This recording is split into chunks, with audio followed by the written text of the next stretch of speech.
I'm Carla Reeves, and this is Differently, a podcast where we explore the ins and outs of what becomes possible when we're willing to think, do, and show up differently to the moments of our everyday lives. My guest today is a client I have worked with for quite some time now. I am so excited for you to meet William Crouse. He's an award-winning documentary, commercial, and agency producer based in Los Angeles, California. It's people like him that make the work I do so rewarding. He is someone who consistently shows up, is committed to growing and living full out, and willing to take what we talk about and put it on the court of his life. For people like William, coaching isn't a one-time experience, but a way of life. His appreciation for this work makes an impact in his own life and for the people around him, and you are about to find out what I mean. As you tune into our conversation, listen for the answer to this question for yourself. What would the impact be if you committed to dedicating time on a regular basis to elevating your mindset and moving your life forward? Here we go. Hey, William, welcome to Differently. Hey, Carla. Yeah, thanks for having me. I'm super honored that you were willing to come on and just share your perspective and share your experience. You're somebody that we've worked together for quite a long time, and you just really inspire me by your approach to life and how you've shown up to this work and the way you share it with others and all of that. So I'm super excited to have you here. Why don't we just start with there's a lot of people that just don't even know what coaching is. And I would love to just hear your perspective on that. Like, what is coaching to you? And yeah, let's just start there. Yeah, I think that for me, the way that I typically explain it to, friends or when I'm just generally talking about it is I kind of find coaching to be a slightly more interactive than more traditional therapy. Um, and I've been lucky enough to have the experience of working with a great therapist, and actually it was a really, really great, relationship that I had, and kind of the right type of therapy for me at the time. Um, but I was just excited to kind of, when I found you and I was referred to you through a friend, um, I was just excited primarily because I could tell that our work together would be, you were potentially going to be more vocal than maybe a traditional therapist would be. But also, the work that we started doing initially was through your programs. And I love the idea of kind of not necessarily giving a deadline, but just structuring certain themes or certain ideas and topics on a timeline, as opposed to just kind of open-ended work that could last a lifetime. And so I really, really love that about it too, where and although our program has kind of changed to even more of the traditional 1 hour week where we just kind of keep working together, we still always kind of focus in on specific areas, and obviously let my life kind of prioritize those things naturally, but we are kind of focused in on a few different areas at a time, as opposed to just always kind of sitting down and trying to tackle the whole thing. So yeah, that's kind of how I explain it, the coaching versus a more traditional therapy. So I'm sure people are curious listening, just a little bit about you. Like, give us a sense of who you are and kind of what phase of life you're in. And paint us a picture of who William is. Yeah. I'm originally from Florida, 32, got married a year and a half ago. So kind of in that fun chapter of life, before starting a family, but still, starting a marriage and learning all about that. I am a producer, so I work a lot on I produce a lot of commercials, and I also work on documentary content, and we live in Los Angeles. I'm the youngest of a big family of four boys, and my parents were all very close. I was raised in an Episcopal church in Florida, and so religiously, my background is in Christianity, and I would still identify as a Christian. But I haven't really found a good church home in the last couple of years. And so, that's also one of the big things of working through is religion, faith, and spirituality. I think especially in the 21st century, there's just a lot more exploration, individual exploration that everyone is taking to really find the right fit for them. So, that's also something that our work has done a lot of just exploring that and kind of what that means to me. I love that. And I love that that's been a thread of our conversation. That makes me super happy. Do you remember like when you reached out, like what sort of frame of mind you were in, or what life looked like at that time? I know it's been a while, but I think it would be cool for people to know, because I think people wonder, like when do you reach out for coaching, and what causes people to reach out? Yeah. Well, I'm curious, do you actually have the data of when we started working together? I will tell you when I think we started working together, but I'm just curious. Do you have this written down somewhere? Do you know? Yeah, it was like early 2019. Okay. Yeah.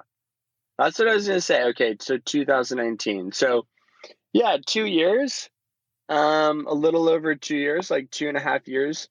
I remember, as I was talking about before, I had actually had a great experience with a therapist that I worked with in college.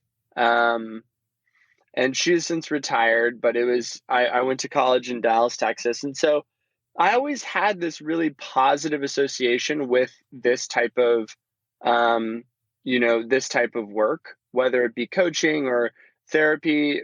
I think all of those are under this umbrella of mental, just being proactive in your mental health, whether that's meditation, or for some people that can even be certain type of physical activity. And so I always knew that this was like an extremely important component that I could rely on if I ever needed to. And I think the reason why I reached out to you is because I've been living in New York for 7 years. My wife and I were, dating at the time. And so that part of my life was going really well, and was so excited about the future with her. But it was just my life in New York I think had kind of come to an end. And I was really, really struggling to kind of stay motivated professionally and within my community. And so I I don't even remember when I found out about you, but my really good friend had been working with you for a while, and he just encouraged me to touch base. And I think that for me, one of the really unfortunate aspects of any type of mental health you know practices is typically people are not really able to do it until they're at rock bottom. Um, and that's kind of when they feel like they uh, they have no other choice. And it's so sad to me that people don't understand more that you don't have to.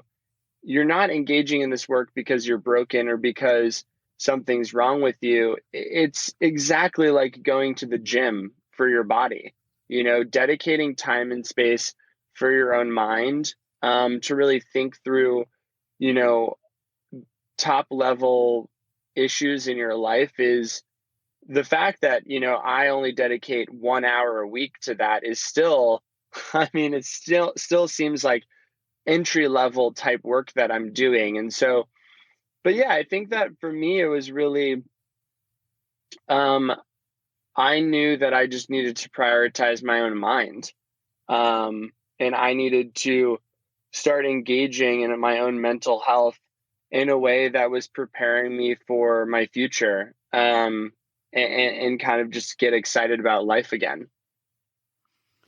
Couple things. I love that you said it's not it's not because you're broken. And I love that because I don't ever see somebody as broken, even if they've got some major stuff happening in their life or they're kind of in a rut or feel broken. I don't ever see them that way because to me, this experience and this work is really about not changing you, but stripping away and shedding all the stuff that's in the way of you being the fullest, most alive expression of you.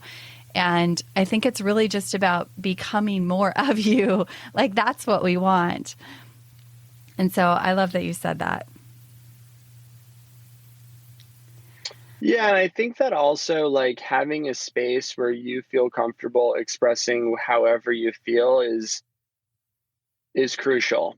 I mean, it's so important.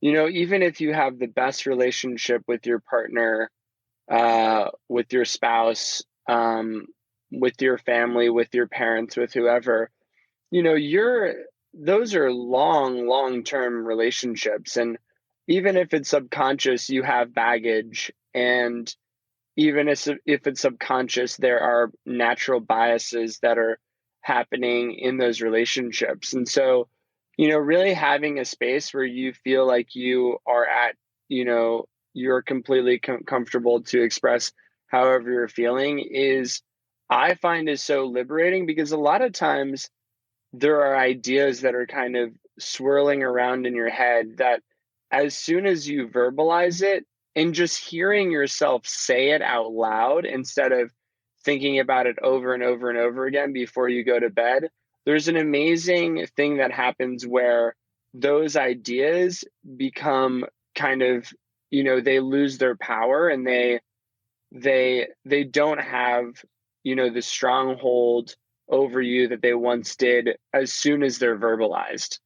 Um, and the other funny thing is that I say, sometimes is I feel like a lot of in coaching and therapy and all these things, we all have basically 99% of the answers within ourselves. And I think that healthcare professionals like yourself are kind of the 1%. And I'm not trying to minimize not saying that the 1% isn't important, but I'm just saying that I think people, through this work, you just gain so much confidence because you realize you are the change in your own life. You don't even necessarily, like, I think that you can attest, Carla, that over the last 2.5 years, my day-to-day life does not necessarily look that much different than my day-to-day life 2.5 years ago. But now I'm just more aligned with you know, my kind of greater mission. I understand myself a lot better. I understand, you know, why I'm feeling certain emotions in different times. And so, it's not this huge scary thing where you start working with a coach or you start working with a therapist and you have to get rid of all of your old friends and start new relationships and get a new job and do all of these things. It's a lot more subtle than that. I mean, it's mostly based on perspective, how you see yourself, how you see others. And so again, I think that that's one of the tricky things is, I think what's so upsetting about the fact that people a lot of times only engage in this type of work when they're at rock bottom. It's because that's when you don't have any momentum. That's when you don't have any energy. That's when you don't have, you know, motivation to really, get excited about a life again. And so if you wait until then, that's fine. And I understand that that's sometimes the only time people really kind of are scared enough to try this out. But but our world would just be completely different if our engagement with this type of work was more proactive and was seen more as a it's just an audit of, whether it's something that you do a program, a couple months every year, 2 or 3 months every year, and you do that every fall or however it is, instead of waiting until you're kind of on your last breath to really get moving in this direction. Hey, I wanted to pop in and share with you how I can support you in making your mindset a greater priority, like William is talking about. I would love to support you beyond the podcast. And if you're someone who's interested in making yourself and your mindset a greater priority, we can do that inside of the Elevate Breakthrough Coaching Program. Elevate is the program William mentioned, and we spend 2 months focused on uncovering and moving beyond your survival ways of thinking. This includes thoughts, beliefs, and behaviors that consistently get in your way. Clients have described this as a game changer. It truly sets a new foundation for making positive change that's lasting and sustainable. If you're ready to take a next step, head on over to carlareeves.com and click on Let's Connect. This first call is on me, and together we will explore your next best step. Now, let's get back to this great conversation with William. I think it's so interesting that you brought up, like, just that it's not this huge, scary change and that your life doesn't look all that different than it did. And I think that's so important to recognize, because I think people are typically afraid, like they're afraid of what they're going to find or what they're going to discover. But what I absolutely believe after like a decade of coaching people is the thing that stands out to me is how much closer people are to what they actually want and desire. And it really is just a shift in perspective and a change in your approach. And I look at you and yeah, your life doesn't look all that different, but the way that you move through your life and the way that you navigate it and the way that you see things or approach things in your life is far different. And that has given you a different experience of your own life, which is really cool to witness. Yeah, I mean, it is really astounding. Like, when, you know, it's just so crazy because I know I think I've been able to build up the mental resilience now to just come into our work. It's a lot easier for me to come into our work and come into a session. I remember a lot earlier on, you know, this type of work is not easy. Um, really reflecting on yourself. I think a lot of times we build up a lot of barriers where we don't have to do that. And so therefore this type of work can be really challenging because, diving in the middle of your workday and talking about, the main stresses or the main anxieties in your life I wouldn't really describe it as fun. Um, and so, but what's just so interesting is I definitely think over the last 2.5 years, you do get better. I don't think it's just an exponential growth. I think that there's, it's more of 2 steps forward, 1 step back mentality. It's not always, not every session it's not always going to feel better and easier to engage in it. But over the last 2.5 years, I really, really see such a big change in my ability to approach these types of conversations. And in addition to that, like my wife can totally tell, like she doesn't know what meetings I'm having and all that, throughout the day, but she can totally tell as soon as I get off a phone call, a session with you. And I feel that. That's cool. I feel that too, and I think that just that in its own, like just that as like something that you can bottle up. If you told someone, hey, once a week you can have a phone call and I can guarantee you when you get off of it, that you'll be energized, and you will see, like, your life will seem more vivid, and you'll understand more about yourself. Like, how could you not want to sign up for that?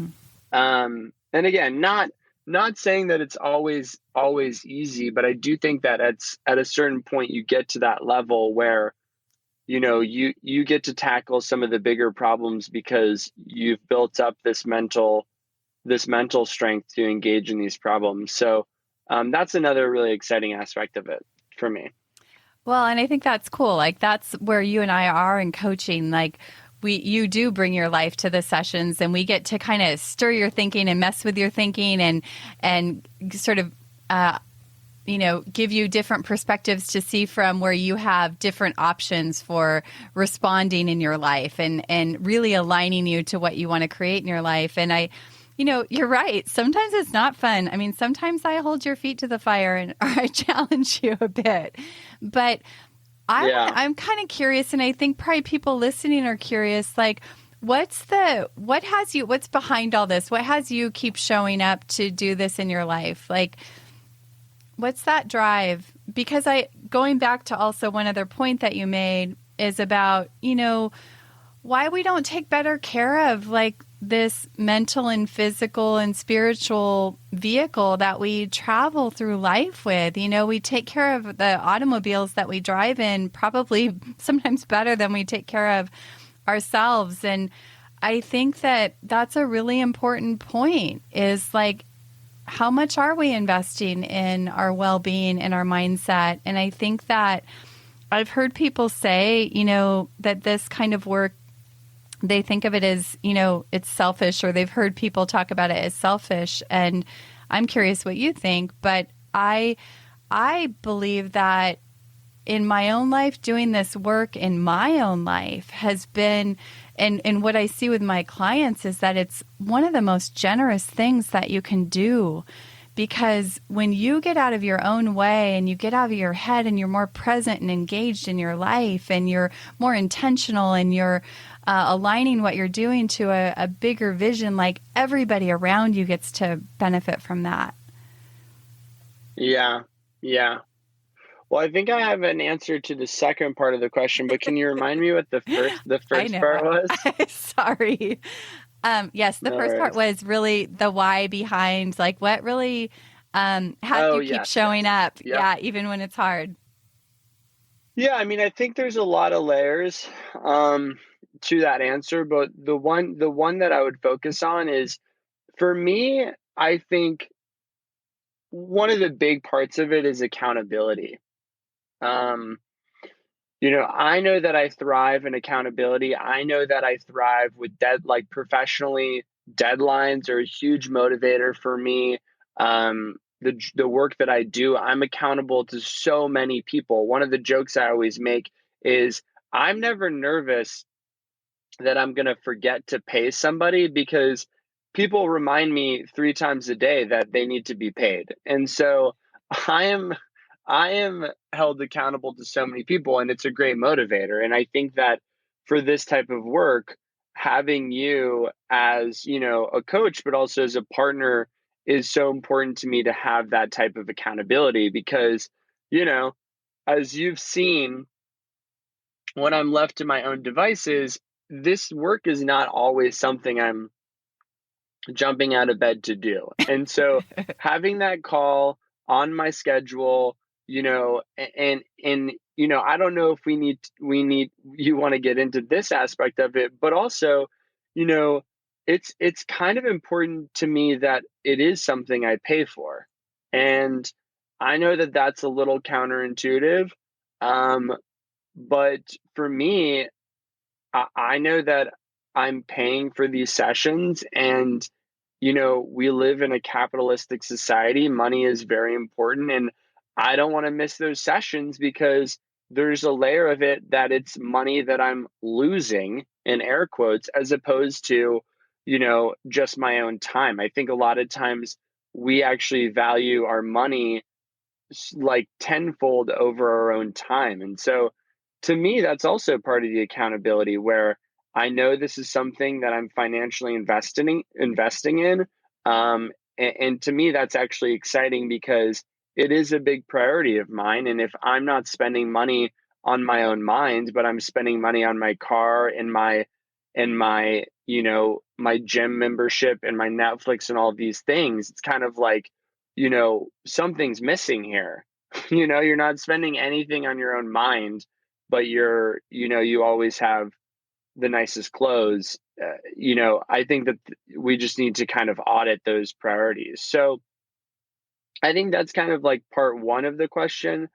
I think part two, it was kind of making me think that whether this is actually a true narrative that is being told to men in America, or if this is, or maybe it's the way that I've interpreted it.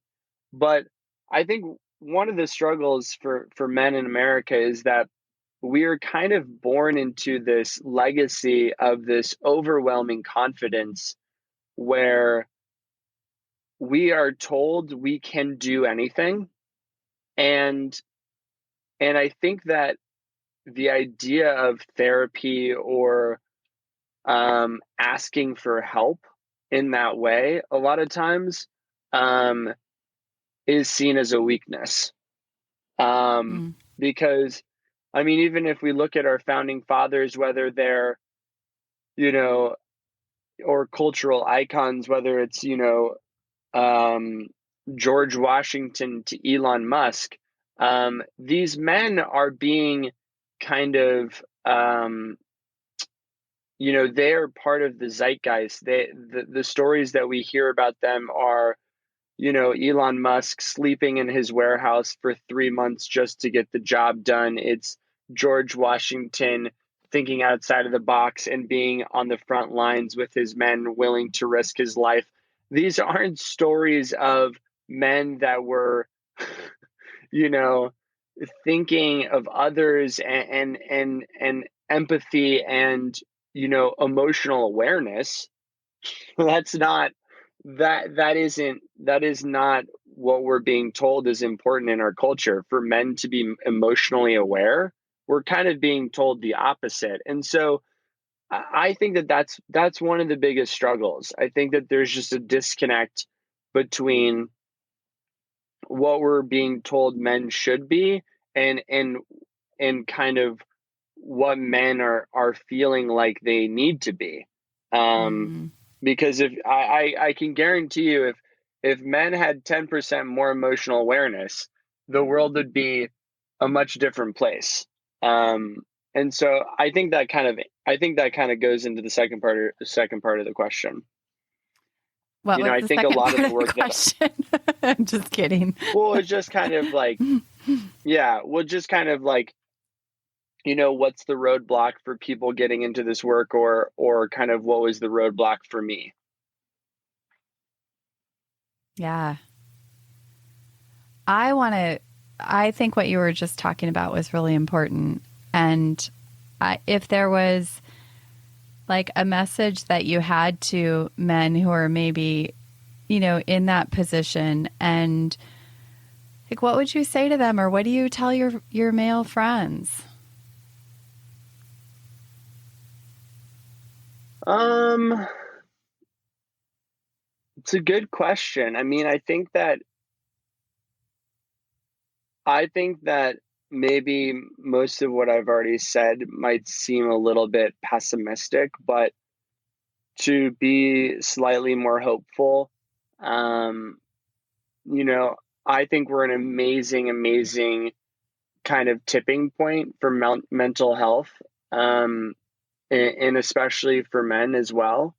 I think that it's being normalized. And I think that, I mean, I think even I'm a good example of it where, I'm happy to talk about this in a public setting and I'm happy to talk to anyone. And I constantly refer people to you because I really believe in this work. And so that I think that's a good testament to how much we've progressed, that I feel like this is normal.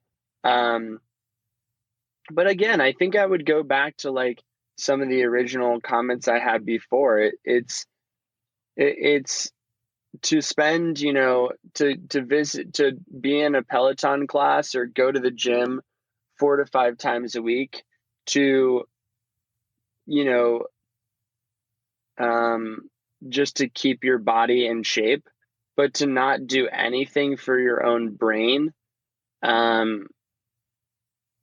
mean, it just, that in itself seems so obvious that we need to be dedicating time and energy to keeping our brains fit. And I think that metaphor, the workout metaphor, does typically work well with men because they're typically really prioritizing physical activity.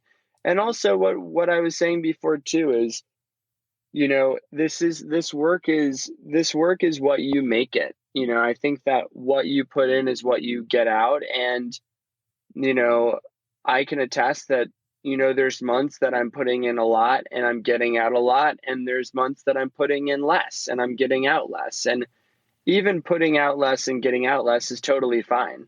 I think a lot of it is just being accountable and proactive to this work, and you'd be shocked at how many other things start falling into place. Yeah. And back to your point about investing, like I know for myself, when I work with a coach or, having skin in the game is super important. Like you were saying, I think it also, for me, it causes me to show up in a certain way that I might not have shown up for if it was a free course or something like that. So I think it elevates the game at which you're and level at which you're playing. And I also think that, I think that, like, and to speak on the way that we work, actually, this type of work for me right now, I don't know if this is obvious to everyone, but, our relationship, our work together has been completely over the phone. And I think this is our first time seeing each other. Yeah, exactly. And traditional therapy kind of has this, cliche of you sitting on a sofa and doing that whole thing, which is great if you have the time. But I also think that's, it's incredible to have kind of someone that you can call and you can talk to. You're not stuck in traffic trying to get to their office. The barrier of entry is just so low, and I really don't know what the downsides are to it. And so again, from an accountability standpoint, to me, it's a little bit of the Goldilocks scenario where it's enough that keeps me engaged, but it's not too much that has it doesn't intimidate me. It's not something that I'm dedicating hours and hours to. And so it's a very, very efficient approach to this type of work. And so, I think that's another important thing to talk about, because I think that is one of the uniquenesses, and it's different strokes for different folks. And, if someone wants to go and be there with the person, that's totally an option. And this is just another style of working, which really, really works well with me, because we've taken phone calls around the world. Like I still remember having breakthroughs on phone calls with you in multiple different countries. And so I love the fact that even when I'm traveling, I don't have to put this work on pause. I wish I had pictures of all the places people have done calls, because it's been in like places around the world. I've had done calls with people on rooftops in New York. People have been in closets.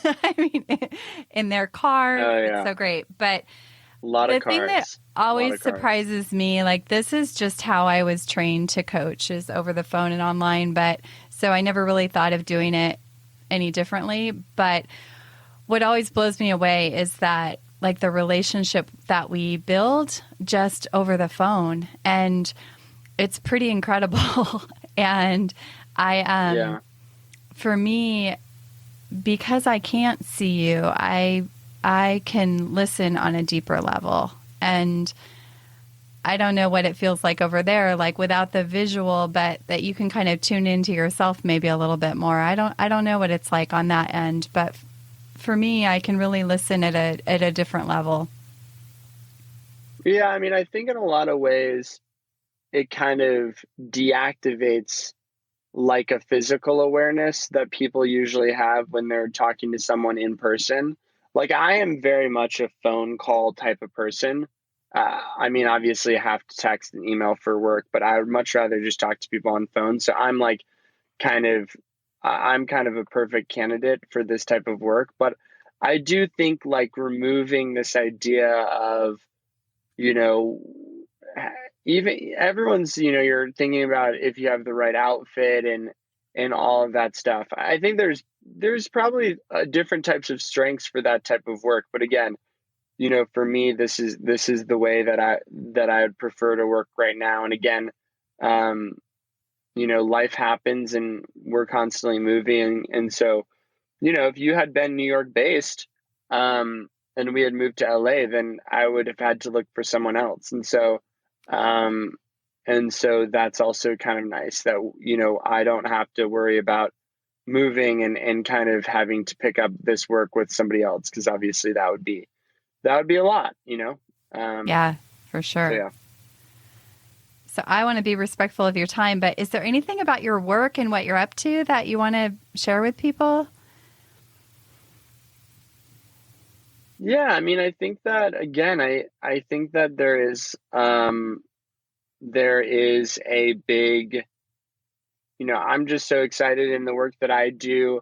There's so many more avenues um, to talk about mental health and what people are experiencing, men and women and everyone else, being able to talk about these things. And I think, yeah, I mean, in my work, I'm always looking for stories of hope. And I really believe that um, we're kind of all in this experience together. Um, and I really do believe in this type of work with you, whether people are working with you specifically or with other, you know, healthcare, mental health care workers. It is crazy. A little can go so long.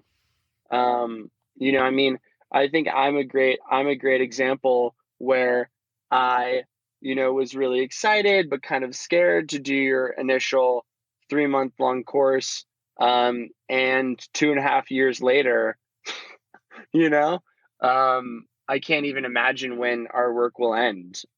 So I think once you just got to dip a toe in, and from there, like I think the biggest hurdle is just that initial commitment. And once you've done that, it's all downhill from there. Yeah, I love that. So where can people check out what you're doing today with your producing and filmmaking work? My website is William Crouse, Crouse, .com, and all my projects are up there, and my personal email's up there. And if anyone ever has any questions about producing or any of that stuff, I'm always around to help educate people on the process. And I just love hearing people's perspectives on things. And so yeah, if anyone ever has any questions, they can reach out to me through that. And yeah. Anywhere else you want to go before we wrap up? It's always so great to talk to you. I mean, there's so many different 30-minute conversations we could have, but I know you can come back. I think this is good. This is a good one. You can come back. William, I think that you are such an incredible example to people out there and to men out there. I think, we need strong men, and I agree with your message. And you're such a good example of really on a journey to live your life really fully and aware and engaged. And It is an absolute honor to work with you, and I'm just so grateful that you were willing to come on and just share your experience and your thoughts with people about, what this can be for people. So thanks for being here. Well, thank you so much. I'm so glad you thought of me. And yeah, I mean, I really do think the more that we talk about this, whether it's in a private setting or a public setting, it just goes a long way to kind of demystifying and also normalizing this experience. Because I also think that we constantly see things that we have anxiety or stresses around. We see them as struggles, and I think that there's some confusion between struggles and just the life experience. And I think if we started seeing things less as struggles and more as opportunities, or more just simply as experiences, then we would all be a lot less anxious. So I think that's a lot of the work that we do together, is just working through things and talking about it openly. And so, yeah, I'm always excited for these types of opportunities. Beautiful. And you're going to have to come back. There's so many places that we could take this. So thanks for being here. Yeah, thanks, Carla. Thank you for tuning in to this episode of Differently. I hope it stirred your thinking, and I invite you to take one inspired action from something that stood out to you. If you want to hear more conversations like this, hit follow on your favorite podcast app. And if this episode could impact someone you know, please pass it along. Remember, new episodes drop weekly. See you next week.